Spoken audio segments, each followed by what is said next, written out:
can weave history like a tapestry to show exactly what took place. So, what would be the strategy to get rid of them? First, you had to identify them. We already did that. Once you got them identified, then you got to find out what they're doing so that you can undo it. We already did that with Noble Drew Ali. Now that you know what they're doing, you know who all of them are. Now you got to locate their geography, and you have to infiltrate all of their levels in order to be have. So you got to have a dog in every fight, basically.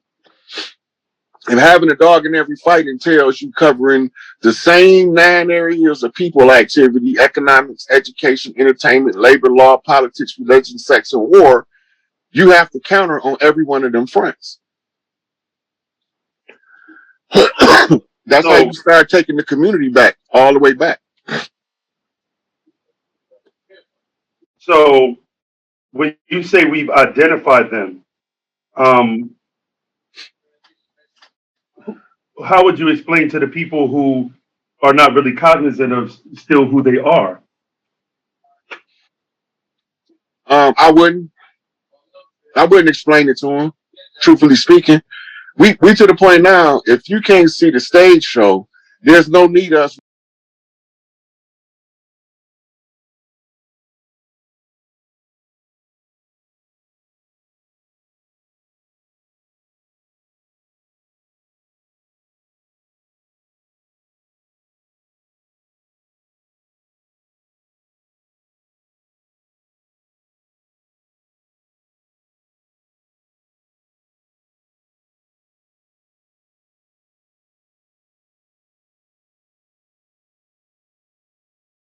Right then, there's castles that's been vacant. They got caretakers in them, but we left the castles to go fight the war. And didn't weren't there some of these, like say the middle class at that time was probably the upper class of this time, and they had a lot of their buildings or homes were turned into like orphanages and insane asylums, and they were bringing these children. Where did those little um, modern European Albion children on them trains come from? That they were taking off to places and putting them in these orphanages. Where they come from? From priests in the Catholic Church raping nuns in Europe, and the children's mothers was nuns and wasn't supposed to have children. So when we needed to put pale faces in institutions to get the secrets, and we sent for the people that kicked them out of Europe to send who you can. Well, they brought a lot of orphans with them because the patron saint of the land is the patron saint of orphans as well and widows, right? So our clans was taking orphans in from all over the world, not just from Europe. Mm-hmm. See, they don't tell you about the Asian ones. And the Asian ones we made pacts with. That's why you have people that look like us with Lee in their name. Verdi Lee, Bobby Lee, Henry Lee, Arthur Lee, Jackie Lee. That's because that's the agreement with them to use their conjure to help break free from the oppressors. Hmm. So they came with something called the Sun Wukong key. The Sun Wukong key is also called the Congo key. There's a Congo basin on every major landmass. The Congo key is also called the primate key or the master key. It was the key of Enki, the rulership key of the earth on the Y chromosome lineage. The Okay. structure was the women was the lawgivers, the men was the enforcers of the law. And Wow. so in order to be the enforcer of the law, you had to have the Congo key, And which is what the was master that? key. What I mean, was that knowledge or was that some? It's a form of knowledge. Okay. It's a form of knowledge. It's how all of the clans around the world was all practicing under the same ancient practices, but now we in modern times and we need to get back to the ancient practices to overthrow the modern system that has ran amok and led us astray. So the master, those who had like the master key system, um, was that like from like was it the guy was named Charles? Hanel. Was that having taken some ancient knowledge from us and creating what he called the master key system? So when anybody that put out a book that say master key on it is coming out of a Masonic lodge. Okay. They have codes in those books. And the only way to know what the code is to read the book. Yeah, the master key system. Yeah. I was wondering if they had gotten that from us though. Was it something that was not All that's our shit. okay? The Masonic Lodge used to be our rites of passage program for the royal families of the earth. Wow. But when they infiltrated the lodge, they used it to oppress us. They turned our own knowledge against us by keeping it from us, learning it, and then use. Okay. Yeah. So they keep us ignorant while they know what's going on. That's what they call in the lodge the fiat lux. Fiat lux, Lux. Yeah. That means the decree of light. We know it as the biblical term, let there be light. And the light is the Promethean flame. And you know the story of Prometheus who stole the flame from heaven and imparted it onto man. That's wisdom. Right. Because what he's talking about when he climbed up to the heavens, it was the rise of the Kundalini energy and the sacred secretion. And once you become aware, you impart the knowledge onto the people who's willing to receive it. So here's a question: what were we doing before 1492, and how did we dress? Do you know? When you see those, we wore a lot of bison leather was our standard, and we also use cotton. They talk about the cotton gin that we've been using cotton gins for thousands of years, so I don't know where they get that shit from. There's some plantation owner created the cotton gin. Right? That's something that our people was using long before they came over here. Right? So our clothes was cotton, and those in the north in the colder climates use furs and pelts for clothes. Now I've seen pictures where we had also. I've seen pictures of giant women, melanated women, standing over small, I guess, regular size, um, non-melanated women, as if they, and that these and perfectly proportioned, but big, we were told that at the time back then that, and I don't know how true this is, that the Shirley Temple curls were created by Moors or women, and would put them on the Albion women's hair that were in their control, in their control, and it was a sign that they had, I think if I'm correct, that they were no longer like prostitute. You know how they had them in the working in the brothels or whatever, and they would put the Shirley Temple curls in their hair, show them how to dress and all this stuff. But the women were giants. I mean, like, you've seen pictures of Queen Khalifa, and she was a giant. Can you talk about, because you see some of those buildings from the World's Fair, we're talking about the doors were massive. Why were the doors that big?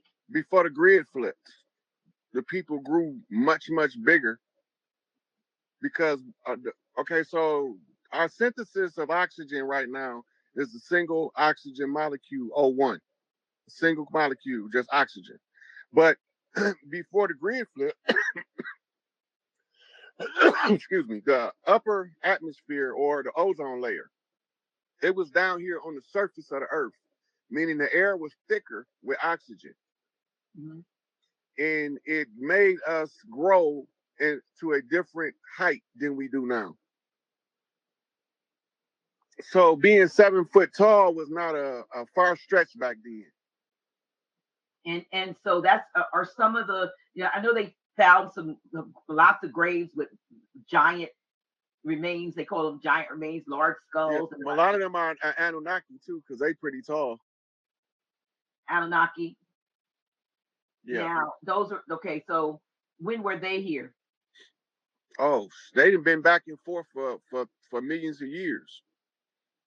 But they used to didn't get involved in what was going on Earth until they decided to take over. that's why that movie or that series I told you on Hulu, that because it has Valiant Thor in it and everything, and we heard all about that stuff, and I'm like, wow, they put this in that series, in episode season 10, episode 7, 8, 9. It's just they're just filling it all out. And the interesting part, they'll see it. I won't even tell what that is because let them go look at it. I don't want to be a spoiler, but you gotta look at it. Again, I keep saying thank you to Sister Ferry LL because she was the one who told me about it, and I said I'll take a couple of days and look at it. I watched like about 40 minutes each. I watched all 4 of them. I was like, I couldn't stop watching it because I already knew about a lot of this stuff from the so-called truther community, and here it is right here on this thing. But if you're thinking about American Horror Story, I would be thinking about ghosts and goblins, And speaking of werewolves, speaking of werewolves, tell us about vampires versus werewolves and when you told me about us being the werewolves. Right. So the vampires is the ones who suck our blood. So those were the ones using the Babylonian money magic and blood right rituals to subjugate us. Well, we was the ones fighting them. And some of our clans wore wolf pelts. So we were the ones that wear the wolves and they was the ones sucking the blood. So the true what we see in the movie type exaggeration is an exaggeration. These are just men wearing wolf pelts when they had to go against these vampires, and they've depicted it, in movies, Right. So the ones that call vampires is the ones who own slaughterhouses now for bloodletting rituals. Meat, where they kill the meat. We didn't do that on this land. Right? That was prohibited on this land. No mass slaughter of any animals on this land for any purpose. That's why every family had a family farm. Even if you lived in the city, you went out to the farm to go get your fresh meats. Right? But we didn't have cities. We called our cities towns. Cities is municipalities with a articles of incorporation. It's a corporate entity. Mm-hmm. Right? We didn't have that. We settle our land according to the people that all feel the same way, normally form into a village. And the village will set up towns and countries to an area to feed the town. The towns were generally made in a circular motion, moving to the center. And the center is where everything with the children took place at the town center. That's so that we can always, and can't nobody get out of there with none of our kids. None of our babies can be taken from the downtown. Yeah, that's where all of the mothers congregated at. Well, now what they call it. They got the squares. Right. But now they call it City Hall. City Hall was the meeting place for the women in the town to look at the progress of the children to determine what we need to teach them for the development into the future. So we understood city, though. It wasn't called City Hall though, but it's no, it was it used to be called the Town Hall. Town Hall, okay. They even do now. When you hear somebody call a town hall meeting, they're making fun of us. Really? That's a whole mockery ritual of our original custom. We doing your stuff and you can't even see it. Wow. It's all a slap in the face to the sisters. Because they controlled the town hall meetings. Just like now, we calling for the 3 chiefs. Larry got to speak. He had to speak to the. He don't have to tell me nothing. He got to answer to the big mamas on the land. They want to know why we ain't got shit. We want to know where is our wealth. We want to know who's subjugating our children and how we gonna get over this obstacle in order to move into a functional future. He got to answer that. That's his job. As the chairman of the board, that's his job. And he got to have 2 witnesses, 1 blue, 1 red. West Coast witnesses Tukey, and the Midwest witnesses Angel Bay. Because you had to have one of the witnesses that was right up under him. So someone had just asked in the chat, who are the 3 kings? That's what you're talking about, right? Yeah. Everything that we do, we had to have a witness of the righteous to verify that we was acting according to the conditions available on the land for her to do what's right. So why were they why were they arrested or kidnapped? And why? I mean, and for so many years. It was a COINTELPRO operation. Right. You gotta remember, COINTELPRO's mission is to take the leaders off the land. If the leaders ain't on the land, what's gonna happen to the people? They all go look. People be talking about I don't need no leader, right? You hear it all the time. That's dogma. Because they same ones that saying they don't need a leader, they either in the church or they religiously following somebody that they seeing on TV every week. Mm-hmm. They need a leader. And leaders are not made, they born. Spiritual hierarchy makes them fit to rise through the ranks. Most loved, most respected on the land by the people of the land and those who foreign to the land. Most loved, most respected, and then your natural skill set. What can you do? What did you train your whole life for? Most people don't even know. Some of these sisters went to school to be a nurse, but when they got into the hospital, they decided that this ain't for me. But they got nursing training. They supposed to be doulas. It's not compatible once they get in there and see how the medical field works. It's not tolerable. They can't take it. Yeah. Because they're supposed to be a doula. Right? The doula has always got with her a midwife, which is trained in whatever the modern form of medicine is for the day. But she's still practicing the ancient birthing rituals for the children to come back in and to maintain as much of their memory as they can. When the babies come in, yeah. Right. So it takes us years to break free from the mental slavery. Right. That's why Marty say, emancipate yourself from mental slavery. None but ourselves can free our mind because it's the internal work. But nobody's teaching us what this internal work is and how to do it. They just tell you to do the inner work. Take accountability. How can you take accountability when somebody force you to do something? And the force don't always have to be at gunpoint. It could be because they limit your options. Mm-hmm. Then you forced to operate with limited options. That means whatever you choose to do, it's going to work to the benefit of the one who gave you the option. Because he's not going to never give you the option to benefit you and yours, but he's going to only give you the option that benefit him and his. Big Mama say, leave no stone unturned, so I ain't leaving none unturned. I'm going to tell the whole lie they told, I'm going to unravel it right here for us. You know, and it take me to repeat it 1,000 times. And that's what make me have to say to Taj, man, how did you do it because I can't do it for 40 years. I can't do it for 40 years, 50 years. Do we have, when it comes to time, you know, what are we looking at? I mean, you keep hearing this is imminent, the change this is imminent, but how it's happening in real time. Huh? We train not to see what's taking place in real time for what it is. We can only see it when it's done. Okay. And that's what makes us become impatient. And that's why they came up with this fast food culture, so that we can want everything right now, so we have no patience to fight in the protracted struggle. This has been a protracted struggle. This war been going on a minimum of 500 years on this land.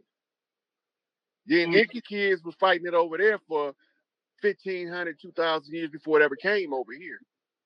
Where's over there? What they call Africa. Right? But they were those are the others, and they're not the ones that were where we are. No, yeah. we different tribes. We kindred tribes, but we different tribes. Okay.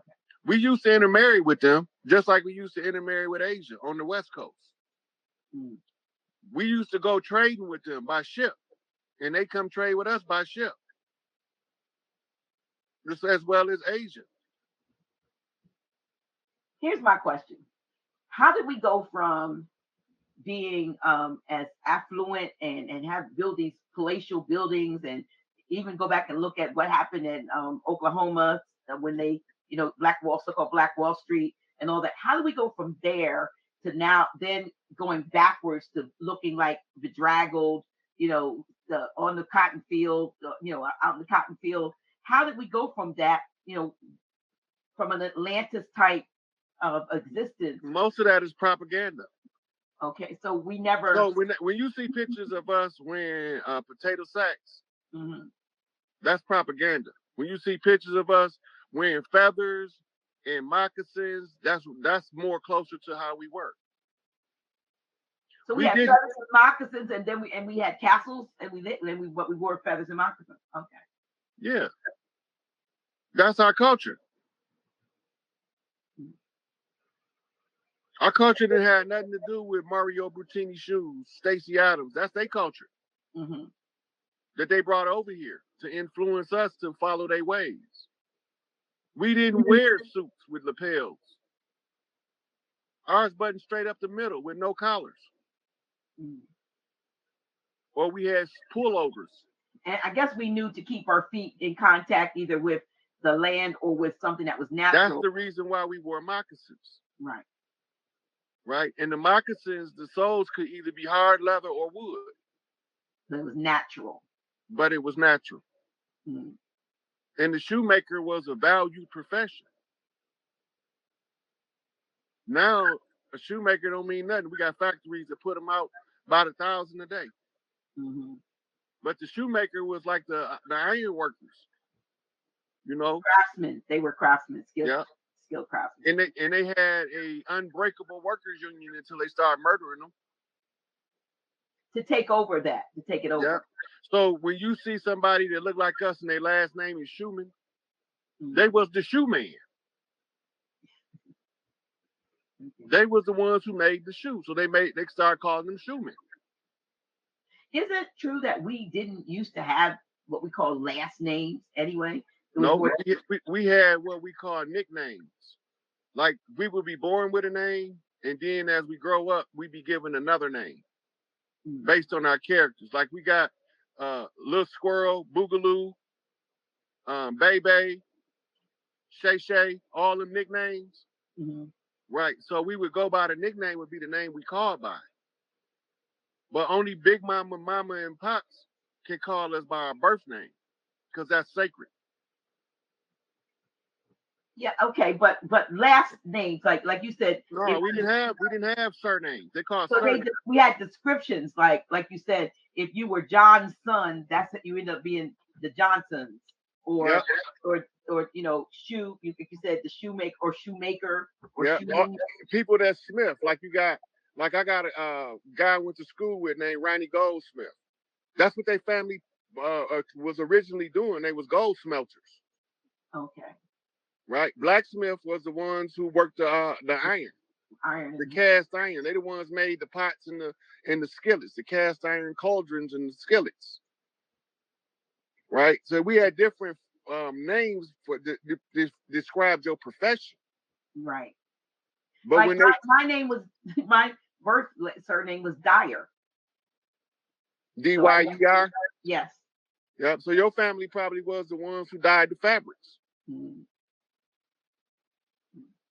Y'all would have been the Dyer family. Mm-hmm. So when the people over here refer to y'all in the next city, when you go over there, you take this garment, these white clothes over here, tell the dyers, I need red, blue, green, whatever. Mm-hmm. Right? So they know when they come to town, hey, where do I find the Dyer family?